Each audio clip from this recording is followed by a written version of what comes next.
calls for the audit, and this is where they turn down the audit. So you can see I've got ample coverage as a new council. Now, if you have any questions about it, and don't be hard. No, ask anything. Yes. Yeah. Is this by any chance the same overeducated university graduate that during the last federal election and then to go to movies and couldn't get a job because he was overeducated? I have no idea if that's him. All I know is I admire him.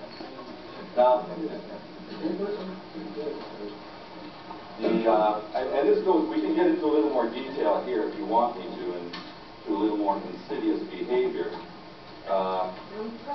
What we have is whenever, I'm sorry, Loretta. No, but I'm trying to write everything down. I'm trying to keep up, but I don't know if I got quite all the information.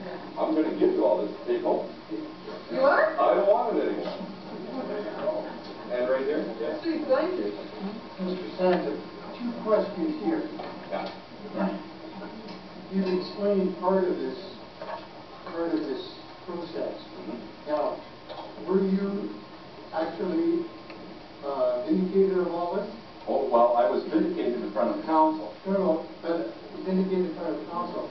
But were you, say, in a court of law vindicated? I have been, well, see, there's no purview in the court of law.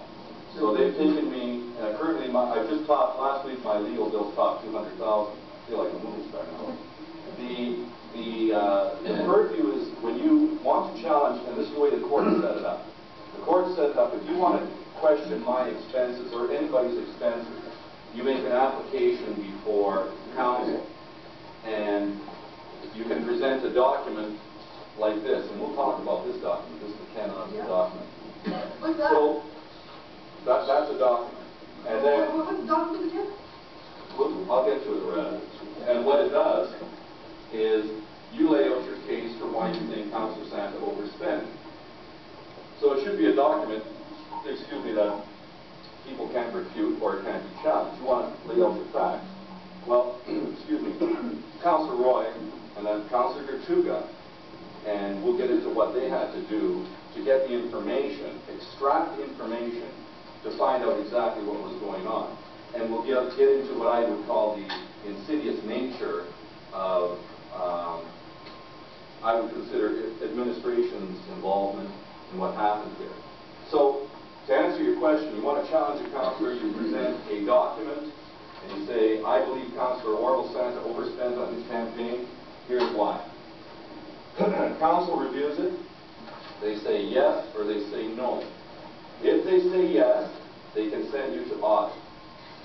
If they say no, it dies there. And the only thing you can challenge, and the only thing Ken Osmond can challenge, is not that councillor, but the council decision. Okay? So you were actually vindicated of this? I'm vindicated in council's eyes. Council has the only right to hear it. They took me to the Superior Court.